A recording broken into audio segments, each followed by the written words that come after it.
जी, नमोस्तु महाराज जी। ये मेरा प्रश्न नहीं, मेरे मन का दुख है जो आज समाज में जहर की तरह फैल रहा है। जो कांजी पंथी, मुनि पंथ, 20 पंथ, 13 पंथ और घर घर में मतलब दो विवाद इस चीज का लिए चल रहा है। हमारा धर्म तो करुणामयी है, शांति प्रधान है, तो फिर हमारे घरों में शांति कहाँ है इन सारी चीजों को लेकर? बहुत बढ़िया प्रश्न है। ठीक बात है। जो धर्म को नहीं समझते हैं वो पंथवाद का तांडव करते हैं।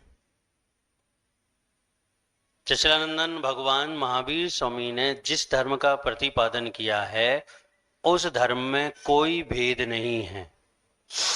न दिगंबर, न श्वेतांबर, न 20पंथी, न 13पंथी, न कांजीपंथी, न मुनिपंथी। ये विकार है लोगों के अहंकार का। जब लोग किसी भी धार्मिक क्रिया को युगो बना लेते हैं तो उस पर वो कट्टर हो जाता है, और जब उस पर कट्टर होता है तो वो एक पंथ, एक विचारधारा को चलाने लगता है, और जिसका परिणाम होता है कि समाज टूटती है, समाज को हानि होती है, वो दया करुणा मिट जाती है। मंदिर में भी लोग गाली देने लगते हैं, मंदिर में भी लोग मारपीट करने लगते हैं, एक दूसरे के दुश्मन शत्रु बन जाते हैं। तो ये जो चीज है ये अहंकार का विकार है, और काल का प्रभाव मान लो, पंचम काल है तो इस काल का प्रभाव भी है। लेकिन वास्तविकता में दिगंबर जैन दर्शन यानी दिगंबर जैन धर्म अगर सही तरीके से लोग समझें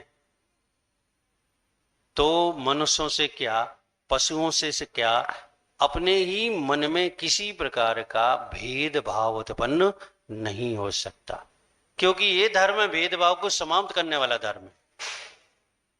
ये वाद विवाद को समाप्त करने वाला धर्म है। ये पहचान कराने वाला है कि वास्तविकता क्या है, और जब वास्तविकता को पहचानेंगे तो सब एक जगह रहेंगे, एक धर्म के नीचे रहेंगे, एक विचार में रहेंगे, एक भावनाओं में रहेंगे।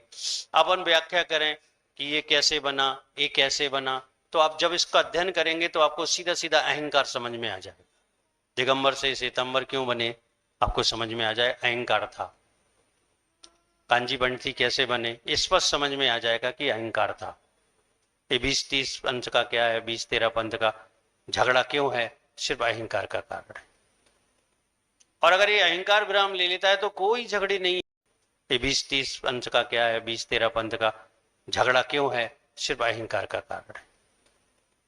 और अगर ये अहंकार विराम ले लेता है तो कोई झगड़े नहीं है, क्योंकि अहिंसामयी हमारा धर्म है, वात्सल्यमयी हमारा धर्म है, एक दूसरे को लेकर चलने वाला हमारा धर्म है, एक दूसरे के प्रति शुभ भावना प्रेषित करने वाला धर्म है। यहां तो हम सोच भी नहीं सकते, चींटी के बारे में भी अशुभ नहीं सोच सकते, तो हमारे साथी, हमारे समाज के लोग, हमारे साथ में रहने वाले, हमारे पड़ोस में रहने वाले के संबंध में हम बुरा कैसे सोच सकते हैं? तो जो आप बता रहे हो ये धर्मात्मा नहीं है, जो ऐसा करते हैं वास्तविकता में अधर्मात्मा है। इनका अहंकार सिर पर चढ़ के बोल रहा है, इसलिए पंथवाद, जातिवाद, धर्मवाद का फैलाव कर रहे हैं। गलत है, इनकी दुर्गति होने वाली है, इनको सदगति तो नहीं होगी। गुरुवर, किसी की किसी से तुलना कि आज के गुरु ऐसे नहीं है, कि ये हो रहा है, कि मतलब कुछ कुछ जो भी हो रहा है, तो इसमें तर्क देना, ये इसमें मतलब हम जैसे श्रावकों को जहां अपने जिनमत में पूरी श्रद्धा है और हमको बुरा लगता है ना, तो हमें क्या करना चाहिए? ऐसे लोगों से बात ही नहीं करनी चाहिए। जिसने जैनत्व को नकार दिया, देवसास गुरु में से एक को भी नकार दिया, वो अधर्मात्मा है। और अधर्मात्मा से जब आप बात करोगे तो विवाद होगा और फल कुछ भी नहीं निकलेगा। विपरीत वृत्तौ मध्यस्थ भावम, ये विपरीत वृत्ति वाले लोग हैं, तो ये इनके पास ना बैठो, ना इनसे बात करो। और अगर ये आपसे बात करते हैं देवसास गुरु में के संबंध में कोई ऐसी वैसी, स्पष्ट कह दो, चाहे पति ही क्यों ना हो, चाहे भाई ही क्यों ना हो, चाहे पुत्र को क्यों ना हो, कि माता पिता ही क्यों ना हो, कि इस संबंध में मुझसे कोई बात मत करना, क्योंकि आप विपरीत वृत्ति वाले हो और मेरा आपसे मध्यस्थ भाव। संकलित करने से कोई फायदा नहीं। तर्क ऐसे रहते हैं कि मतलब अपन भी उसमें कुछ नहीं बोल पाते कि आजकल ऐसा है, आप किसी मुस्लिम के पास भी बैठ जाएं तो वो भी ऐसे तर्क देगा तो क्या आप हिंसा करने लग जाओगे? तर्क तो बुद्धि का खेल है, तर्क धर्म का खेल नहीं है, ये बुद्धि का खेल है। तर्क बनाते जाओ, और उन्होंने तो स्थायी बना लिए हैं, वही तर्क सबको देना है उन्हें, तो तर्क का कोई महत्व नहीं होता। तर्क वो ठीक होता है जो स्वभाव को बाधित नहीं करता है, और जो स्वभाव को बाधित करे वो तर्क नहीं, कुतर्क नाम दिया है आचार्यों ने उसे। तो जिसे आप तर्क कह रहे हो, वास्तविकता में वो क्या है? कुतर्क हैं, तर्क नहीं है। वो धर्म को समझे ही नहीं, और न वो कभी धर्म को समझ पाएंगे, या तो अभव्य हैं या दूरादूर हैं, जिनके मोक्ष जाने में बहुत टाइम है या कभी मोक्ष नहीं जाएंगे, तभी वो देवशास्त्र गुरु में से किसी एक का विरोध या एक की बुराई या एक की निंदा कर रहे हैं। गुरुवर माफ कीजिएगा, मैं समय ज्यादा ले रही हूँ, लेकिन पता नहीं आज बहुत दिनों बाद मुझे ऐसे कोई गुरु मिले हैं जिनसे मैं अपने मन की व्यथा कुछ बता पाऊं, और आज मैं बोल पा रही हूँ, है ना, बहुत हिम्मत करके। तो पता नहीं आपकी करुणामय दृष्टि है ना जो मुझे इतनी शक्ति दे रही है ना। गुरुवर कहते हैं देव पूजा, पूजा तो जैसे सटावश्यक माने हैं, तो कुछ लोग सटावश्यक को भी प्रधानता नहीं देते हैं कि भाई ठीक है आत्मा का कल्याण करो, आत्मा आत्मा आत्मा। तो मतलब क्या करना चाहिए, है ना? इनको पढ़ने का अजीर्ण हो गया है। जैसे अपन कोई लोग, राजस्थान वाले लोग ज्यादा बाटी खा लेते हैं तो सुबह से खट्टी डकारें आती हैं, इनको आती है कि नहीं आती? अपच हो जाता है। तो जो लोग स्वाध्याय नहीं करते, सिर्फ पढ़ते हैं, स्वाध्याय को कभी अजीर्ण नहीं होता, उसकी बुद्धि बिल्कुल सही चलती है।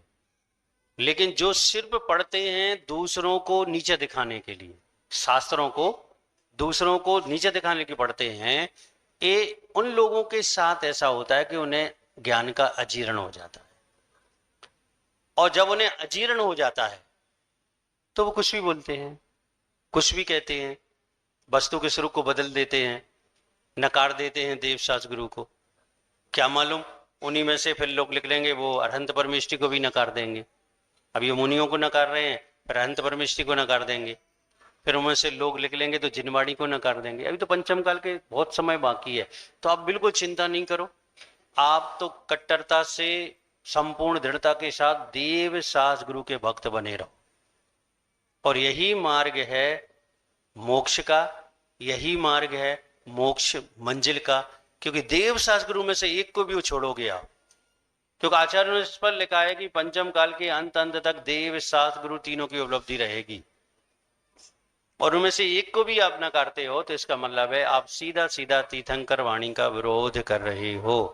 और तीर्थंकर वाणी का विरोध कोई मिथ्या दृष्टि ही, कोई अभव्य ही, कोई दीर्घ संसारी ही कर सकता है। तो आप विकल्प नहीं करो, अपना काम करते जाओ बस। नमोस्तु गुरुवर, इस मंच से ज्यादा बोलना तो उचित नहीं है, आप बस आशीर्वाद देना रहे आपसे। फिर ठीक है, आशीर्वाद।